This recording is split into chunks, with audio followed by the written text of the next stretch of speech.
Ryan Reynolds here from Mint Mobile. With the price of just about everything going up during inflation, we thought we'd bring our prices down. So to help us, we brought in a reverse auctioneer, which is apparently a thing. Mint Mobile Unlimited Premium Wireless. How to get 30, 30, bit to get 30, bit to get 20, 20, 20, bit to get 20, 20, bit to get 15, 15, 15, 15, just $15 a month?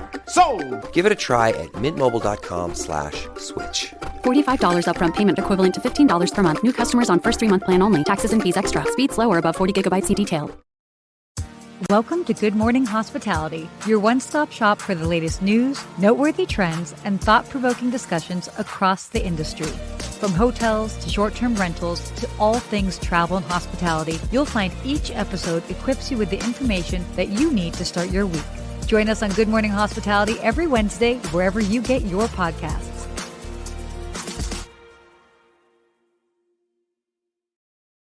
Good morning. Good morning, Sarah. Good to see you. Good morning, Steve. Fantastic to see you as well. I get all excited for our calls every Wednesday. I love doing this show, so I'm pumped up today. I know, me too. Yeah, we've got a pretty cool lineup as well for topics today. So as you can see, looks like we are both in our home offices respectively. We're both here. A lot of projects going on, a lot of work going on here. Yeah. I was showing you behind the scenes. So listeners, I've got a book coming out here soon. I'll share the title, but when you're working on something so creative, you get this book cover, you're all excited to see it from a designer. I was like, oh man, it doesn't match up with my vision. So now we got to work on that a little bit more, but you've done that a couple of times already. So that I have. It is sometimes challenging to work with some creatives. Either some just like totally get your vibe and your situation and you, and then sometimes they don't quite hit the mark, but that's okay because it's also part of the creative process.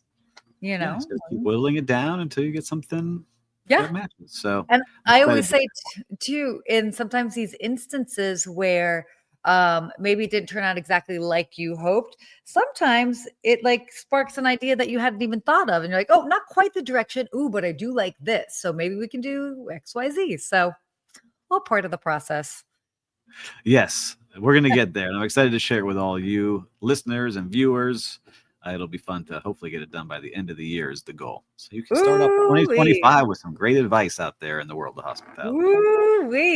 Well, hopefully I'm not too far behind you, but we'll see. We got a couple things in the works on this. A lot going on, but no travel for either of us this week. I know. But a lot of fun things happening. So I think we can be able to share some things maybe by the end when we get to the real-time recap. The real-time recap. Yes, I know. I have definitely. I've been home a lot, getting caught up on things. I have to say, it's been so nice to catch up, just because I really did. I mean, like it's tough. We talked about this last week, how it's hard to kind of like keep up with things when you're traveling all over the place. Don't get me wrong, love it, but it's a challenge. Today's the first day where I feel actually caught up from all the stuff that happened 2 weeks ago. So like, all right, I'm back. Like now I'm catching my breath. Yesterday, I checked off everything on my to-do list, which never happens by the end of today. That's my goal. End of today. Yeah. But for listeners and viewers, you all are busy out there too. But where are you busy at? What city are you in? Yeah, where are you watching from? Where you're listening from? Give us the good morning here. We'd love to give you a shout out. But yeah, we've got some fun things to talk about. Why don't we kick it off? Because we got a lot of topics today. Dive in. Okay, cool. So this first article was actually kind of interesting. It was on Skift and then shared around, but they talked about the ideal mix for hotel distribution. And what's kind of interesting is that they're really looking for direct bookings to lead that, which is great. We love that by 2030. By the way, when I read that, I was like, 2030 is so far away that I'm like, oh God, it's just so 5 years. It's not that far away. So yeah, so this is interesting. So by 2030, direct digital bookings are expected to reshape the landscape of hotel distribution, overtaking OTAs as the primary channel for global hotel reservations. This is huge. And yeah, I mean, this shift, what they're projecting, it would generate about 409 billion in global hotel bookings through these direct digital channels by the end of the decade. So that's kind of a huge deal. It's a gigantic deal. And we're starting to see it a lot now with like the boutique properties and some of these unique outdoor experience properties. I've been talking to a lot of them, and they are really getting the majority of their bookings through their social media channels, which have zero cost. Right? Like they're clicking on the link, they can track the link taps that are being shown in their stories and in the things that they have going on, and they're seeing direct bookings through that. And so that's cutting out the Booking and the Expedias and all the places you used to go to, like, oh, I want to go to Miami Beach and let me see what they show me. Now people are searching on their social channels and seeing, all right, I like that place. Can I book directly there? And it's happening more and more and more. So I'm excited to see which hotels actually take this, because some, you see it because you're involved in this there, like the ones that keep doing the same boring stuff all the time. Yeah, totally. The others that are getting traction and really investing in the stories they're sharing, and see it with the views. So I'm excited to see how this continues to push, because it's a huge win for the hotels when they control that whole guest experience. Oh, completely. And so it's not even like I mean, obviously there's the financial aspect of it. But it's interesting because not only OTAs, but they're even saying travel agents or travel advisors it will probably play a reduced role. Yeah, obviously still critical. It's not saying like doing away with that altogether. I mean, it's interesting because it's like I even have people that reach out to me and they're kind of like looking for recommendations. They're like, no, I'll do it on my own. And it's like, well, we can help. So it's definitely pretty, it's interesting to see the shift, but I also get it too, because it's like so often I'm doing stuff. We have so much access at our fingertips. Yes, and the more that you have things like Google and stuff like that, like helping or AI and ChatGPT now, I just type in, hey, give me a 3-day itinerary. I'm going to this city and I'm going with these people and these are the age groups and this is what we like. It's been pretty dead on the times I've done it the last couple of years. Just wait until ChatGPT starts making your reservations for you. Heck, it might already do that. Missing piece. It can do it for a couple of things. It can suggest flights and show you things. You still have to finalize it on your end. But Lonnie, good morning. Good to see you here. I saw that you were getting some medical procedures you shared online, so hopefully you're okay. Ooh, and Chris, Chris, good to see you. But that's how we've always done it. That's the worst answer you could get, right? That's the most frustrating. I've been there. Steve, we don't do it that way here. All right. Well, keep doing what you're doing. Yeah, totally. By the way, that is a challenge for so many industries. So, I mean, I know it's a big one in hospitality, but you're always going to have people that that are just resistant to change. So, super, super interesting to see. And I get it. Everyone's busy. I got to add another thing to my plate right now. Yeah. Yes. Try it. Add a little. Yeah. It'll be okay. Yeah. So anyway, pretty interesting stuff. I like that article. And I don't know. We'll keep track of it. Why don't we come back to it and see what they say? We'll see. We'll start looking for the stats after the first quarter. Totally. So, by the way, and just for like frame of reference, they're actually saying like right now, properties are relying on about 53% in direct bookings, and it would be looking like it might be about 34% by 2030. So just for like frame of reference. Yep. So it's obviously not meaning that, it would reduce indirect bookings by 34%. Yes. So exactly. Sorry about that. Whatever. I'm reading this backwards, but so definitely interesting to see. That's good stat. I think they're going to get it. They're going to keep pushing because it matters and you can control the whole experience. That's what hotels want. And that's what hospitality companies want. Let me control the entire experience from booking till you check out. Yep, exactly. You agree with me. I do, of course. All right. So this is another great article that came out. Hotel CEOs are saying that demographics are the future of travel, and had to include this because this was actually a lot of what you touched on last week in your talk, breaking down different demographics. And obviously lifestyle hotels are going to be continuing to have their moment, but there's this sort of more of these options for quote unquote the middle class, this aging population. Like all of these are very much something that a lot of the CEOs of some of the prominent hotels are really focusing on. So I thought that was pretty interesting, that they're interesting because they're talking about the middle class growth is huge as far as a share of the market. Yep. When we don't always hear that being a market that's growing necessarily. So I thought that was kind of interesting. Yeah, I like seeing these hotel CEOs talking about the different demographics and who's traveling. And they're saying like the ultra wealthy will travel and continue to travel and book that ultra luxury stay. But now more and more people who are on a tight budget, they still want to travel and they are looking for ways to do it. And so these hotel companies, we've seen it. We've been talking about it for over a year of all the new extended stay and kind of like that middle tier pricing of hotels and new ways to travel, whether it's in those roadside motels that are now being turned into cool, unique properties. Like everyone's getting involved now in outdoor experiences. So, right, we talked about Hilton getting involved with AutoCamp and Marriott, teamed up with Sonder for more of like the apartment style stuff that they've got going on. And so everyone's kind of finding all these unique ways to stay so that they can help people travel at all different price points. So I like that they're trying to do that. But what was most interesting that I thought, and I didn't realize this, was that all of the big brands have their own credit cards and they have visibility in how they're spending. So, they said like, hey, we have access to all this data and we see that people are prioritizing. Yeah, they're tight budgets and they're making their payments, but they're prioritizing travel and those spending. So kind of cool to see like all that info they have on those credit cards. Yeah. It's, I mean, the credit cards are huge. I mean, they're having a direct insight into literally people's wallets, and their spending habits. So yeah, no, it's great. And it's interesting, and we were talking about like CEOs, like from obviously Hilton, Marriott, they're all saying that this is the big focus. The CEO from Hilton actually was saying he believes that we're just on the precipice of the golden age of travel, which are bold words, but I mean, again, I think we're playing in a really interesting time. We've shifted through a lot of different things with hospitality. I mean, before it was very much like big box hotels. People knew what they were getting.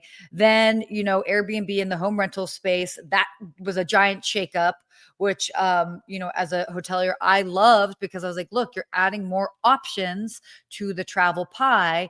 And now, it's taken some time. I mean, obviously more independent hotels, again, we've mentioned before, super nimble, but now we're seeing how, these hotels are with the diversification as far as what they're offering, understanding that there is a market for everyone and they're playing into that. And so, I mean, people like to have that choice, even down to that very unique hotel experience. So I don't know. It's interesting. They were actually saying, as you kind of mentioned, it's not just intuition, like they have the data and the data, coming from the cards and other things. So they know they are playing towards it. They know who's staying. They have gigantic, the membership points that they see, the credit card points and spending they see. They get to see the whole picture. So when they speak, they really have a view of the whole globe too, because they're not just based in the U.S. They have hotels everywhere. And so that's what's so cool is they're able to see like what's happening in China first or in India or in Latin America. And so they can have their eyes on everything. So I like seeing what they see business-wise because it does affect so many things when you have a hotel. Totally. Right? You have so many local vendors. You have so many things that live off of each hotel. So I love that. But excited to see the golden age of travel take off and what that looks like. And happy to be a small part of it if it does take off. Ooh, golden age. Always something to look forward to, which we like. We like that.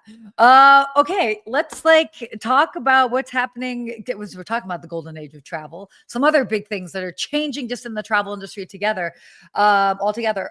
So Apple has just made it easier for airlines to track lost luggage thanks to an AirTag update. Oh my gosh, it's like the heavens opened up finally. I'm like so passionate about this. So, okay, Steve, do you have AirTags? Do you use them? I do. I'll tell you a story after if you want me to. No, tell me now.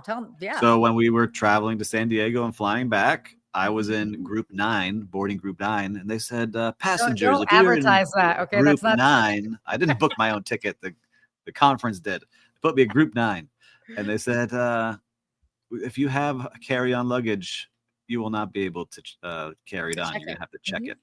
Yeah. And luckily, I had lost. Well, not luckily, I had lost my keys before, so I bought AirTags for everything, like my kids' backpacks, my luggage. So I had it on my keys, and I slipped it into my travel bag, and so I could make sure I could track it. Because man, I got a connecting flight now. I had to check in a bag, and so I was able to rest easily watching my bag make it with me. And then I tested it when I got to the airport, and I was waiting for it to come around. It got closer and closer and closer until my phone started buzzing that it had arrived in front of me. So I love AirTags. I'm a big fan of them. Yeah, no, I'm a big fan. I've been talking about them for years. For those that have followed me on my other channels, but definitely a big fan. But it was so interesting, and I've been very lucky. I'm knocking on all the wood that's around me. I've been very lucky with luggage, but I've heard a lot of travel woes that people had is that they could actually see where their bag was on their phone, and then they would be, talking to the lost baggage individuals at the counter, and they're like, sorry, we can't do anything about it. Like our system shows it's just not here. And it's like, but it is here. And so to help kind of bridge that gap, this is huge. It's huge. And hopefully it'll help the airlines as well. But a lot of the big ones are hopping on board. Yeah, all the big airlines are hopping on so that they can be more efficient. It's amazing that this hasn't been done before, but I love this technology and how it uses Bluetooth from other people's cell phones to ping your AirTag. And so you actually know where it is in real time. I wish I knew more about the technology, but I love using it. I know a lot of people are like, well, now they're tracking me. I was like, well, if you have a cell phone, you're being tracked anyway. Yeah. So just relax, put the tag in your bag. We were talking to Will Slickers, our producer backstage. He just bought some. There's a special deal out there, so maybe we put the affiliate link here. We'll start selling some AirTags. Oh my gosh, that's hilarious! Oh, good morning, Jim. Morning, Jim, and then Steven Sinclair from a lot to say about this, I'm sure. What did he say? So we know it. We have seen the airline lost and found buildings. The AirTag will be helpful, but airlines will have to modernize their own system to keep up. Well, maybe you're going to call Steven Sinclair and use his products because he has the best in the biz. Yes, for lost and found. No, I love that.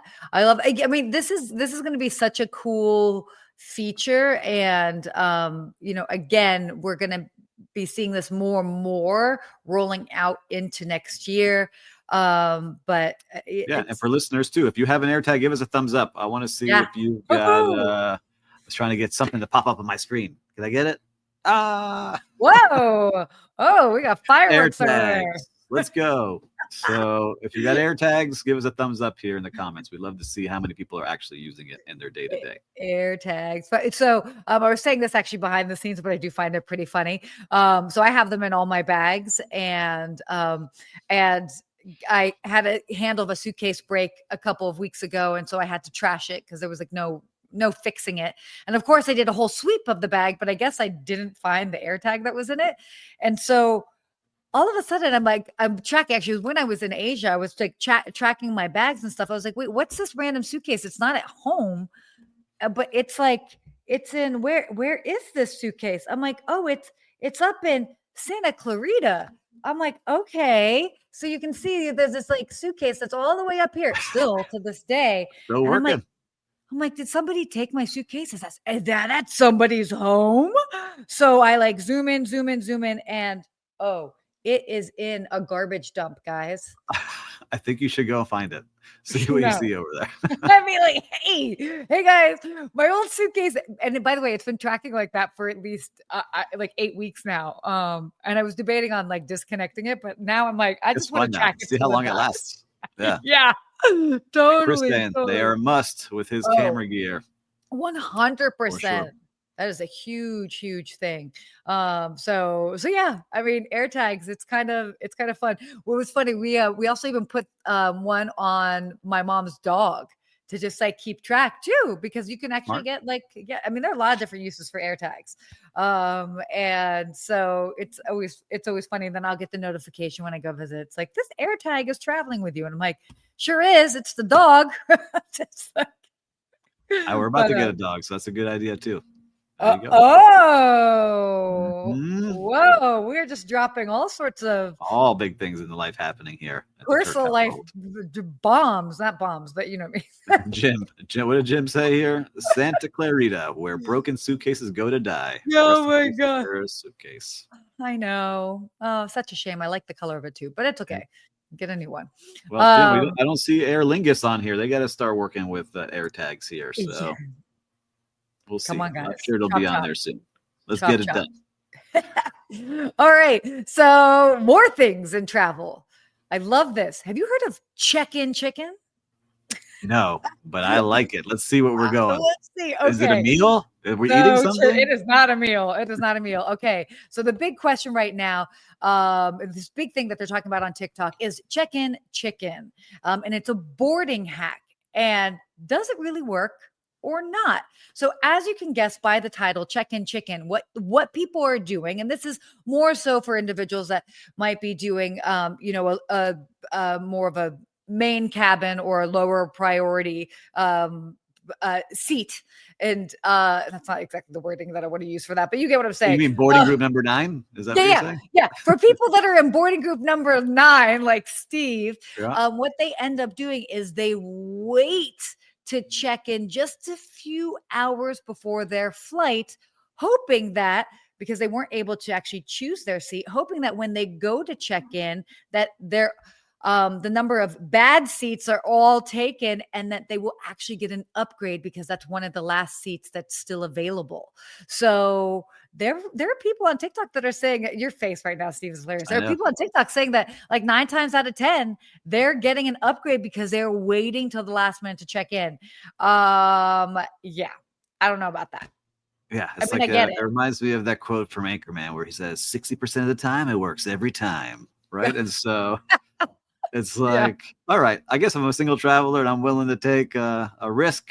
I would do it, but if I'm traveling with family, I'll make sure I have my seats and I'm ready to go. Okay, look, if you're, but I like this idea of like, all right, let me try to hack the system because the experts are saying, yeah, we do prioritize to the back first. We try to give away the worst seats first to try to fill those middle seats. And so this is a way to kind of get out there if you're not paying up for changing your seats because now there's so many fees. Right? Yeah. Like, yeah, you can get on this flight for $250, but if you want to select your seat, it's an extra $100. And if you would like a window seat or an aisle seat, it's an extra $120. And then if you want extra leg room, it's an extra $150. No, I can't. So I cannot stand that. Why don't you try it for us next time you go somewhere? So, I think you should do a real life experiment for us. Of check-in chicken. I mean, sometimes I do kind of by default end up doing a check-in chicken if I change my flight at the last minute. But look, there's another way that's sort of like a safer strategy, which I will fully admit I definitely do, is checking in and then constantly going back and seeing how the seats end up moving. So sometimes, I fly Delta and then I'll get upgraded to Delta Comfort, but then they put me in a middle seat and I'm like, oh, yeah, I have comfort, but it's like I probably would have preferred to stay in main cabin and stuck with my window seat, but here we are in Comfort Plus in the middle seat. And so I'll constantly look and I'll see, let's say there's a lot of spaces available in first class. So hopefully when they bump somebody from comfort to first class, if it's not myself, maybe I can go ahead and take one of their seats on the flight. But honestly, so much of it is automated that even if you do that, you actually do risk losing the seat that you're in. So that's another thing. I was traveling with a friend of mine. We saw something move and I was like, "Ooh, move your seat." And as he went to move the seat, the system had already booked it right from underneath him. And then he had no seat. So he had to go up to the desk and luckily they gave him one. But they can backfire. Yeah, so it's like going to the casino. See if you can win at this check-in chicken. And Check-in chicken. Jim saying, Steve, you and Sarah have to do a show from Ireland. Do the show from a luxury castle there. Listen, if Aer Lingus would like to sponsor this whole thing, we're happy to give Aer Lingus a shout out and do it from the castle. And Lou saying, airlines keep nickel and diming us. I book flights and then wait a while and go back and select seats that I want. And the premium economy 40 here, 45 there. So, all right. Yep. Interesting to see. I know. Super. I don't know. I think this was so fun. I mean, the idea of check-in chicken. It's fun.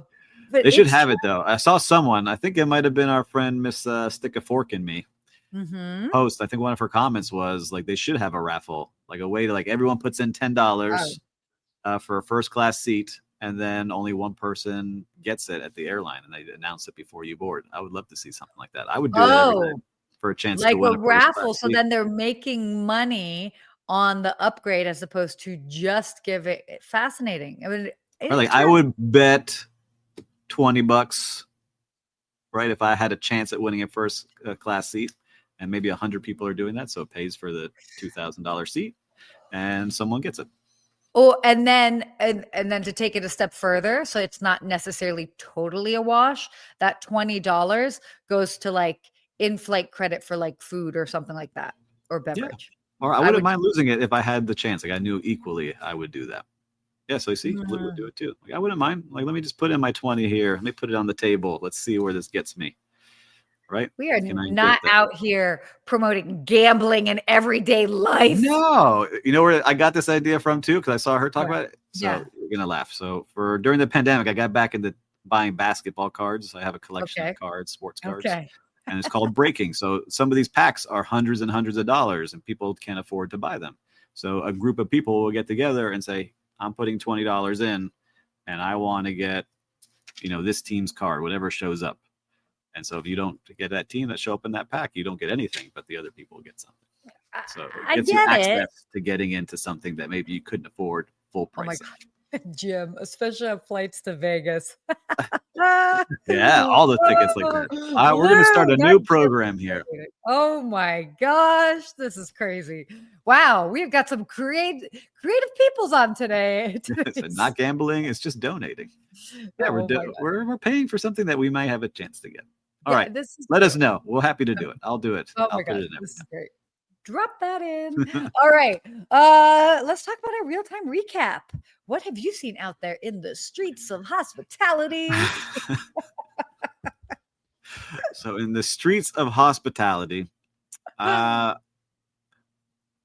have a lot of things that are going on here, but I will say I've been more and more involved in hotel developments recently in consulting. Mm-hmm. And it's very exciting to work with the architects that are putting these things together, because they're dreaming up spaces and ideas.